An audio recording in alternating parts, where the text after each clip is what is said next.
તરફ અમદાવાદના બાપુનગરમાં પણ બેફામ રફતારનો કેર જોવા મળી રહ્યો છે। કાર ચાલકે 3 લોકોને અડફેટે લીધા હતા।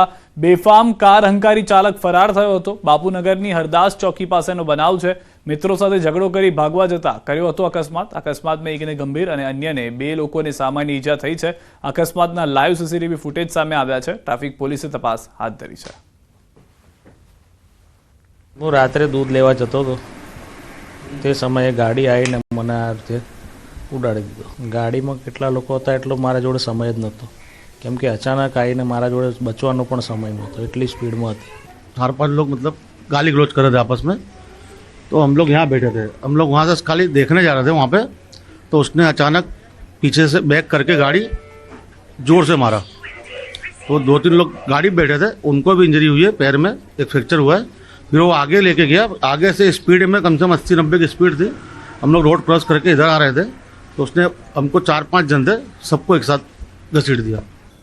4-5 मित्रों भेगा थઈને બોલા ચાલે છે ને મિત્રો વચ્ચે, એમાં એક વાહન ચાલક ગુસ્સો આવી જતા ગાડી લઈને નીકળેલો અને આગળ જતા 3-4 માણસોને ઈજા કરેલી। વડોદરાથી સમાચાર। હોસ્પિટલમાં તસ્કરોનો તરખાટ। ગોત્રી GMERS હોસ્પિટલમાં ચોરી। સર્જિકલ વોર્ડમાંથી મોબાઈલની ચોરી કરતા 3 ચોર સીસીટીવીમાં કેદ થયા। હોસ્પિટલમાં સારવાર માટે આવતા દર્દીઓને સાજા થવાના બદલે પોતાના સામાનનું ધ્યાન રાખવું પડે તેવી સ્થિતિ। સરકારી હોસ્પિટલમાં સારવાર માટે આવતા દર્દીઓની સુરક્ષાને લઈને અનેક સવાલો। સિક્યુરિટી દ્વારા કોઈ પણ પ્રકારની તકેદારી નહીં રખાતી હોવાનું પણ સામે આવ્યું છે। વધુ માહિતી ન્યૂઝ18 સંવાદદાતા હાર્દિક પાસેથી મેળવીશું। સર્જિકલ વોર્ડમાં આ પરિસ્થિતિ છે હાર્દિક, ચોરી થઈ રહી છે, ખુલ્લેઆમ જોવા મળી રહ્યું છે, કઈ રીતે સુરક્ષિત માનવું હોસ્પિટલને પણ હવે તો? બિલકુલ થી આ ખૂબ જ ગંભીર વાત કહી શકાય, કારણ કે સર્જિકલ વોર્ડમાં જો આ પરિસ્થિતિ હોય તો જનરલ વોર્ડમાં કયા પ્રકારની પરિસ્થિતિ હશે તેનો અંદાજો લગાવી શકાય તેમ નથી। આ સીસીટીવી ફૂટેજ જે છે જોઈ શકાય છે કે વોર્ડમાં 3 તસ્કરો જે છે તે બિંદાસ ફરી રહ્યા છે અને જે દર્દી હોય છે તેમના મોબાઈલની તપડંચી કરી રહ્યા છે।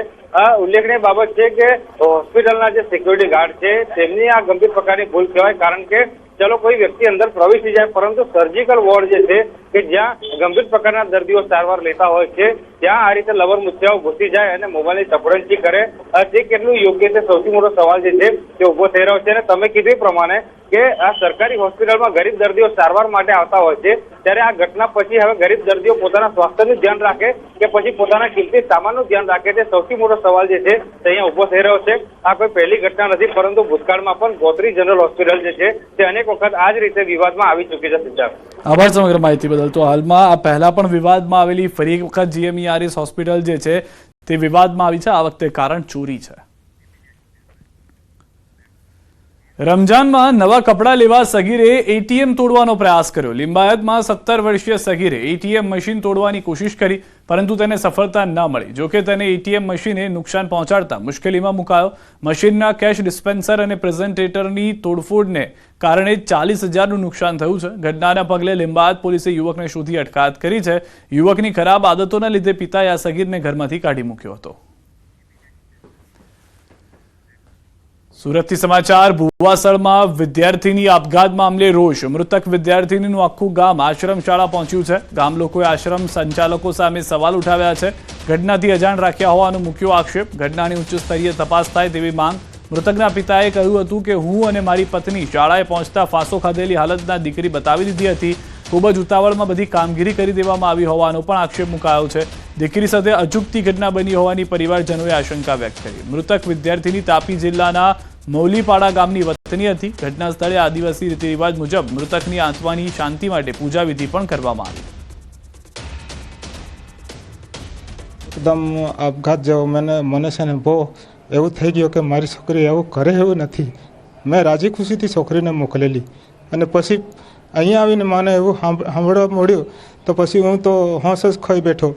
એટલે પછી છે ને મને ઉપર લઈ ગયા, જ્યાં આપઘાત કરેલો ત્યાં બતાવ્યો તો એને આ લોકોએ એવું ફટાફટ કામ કરી નાખ્યું કે મને પૂછ્યું ખરું પણ મને જવાબ આપવાના બી બેભાન જેવો હતો।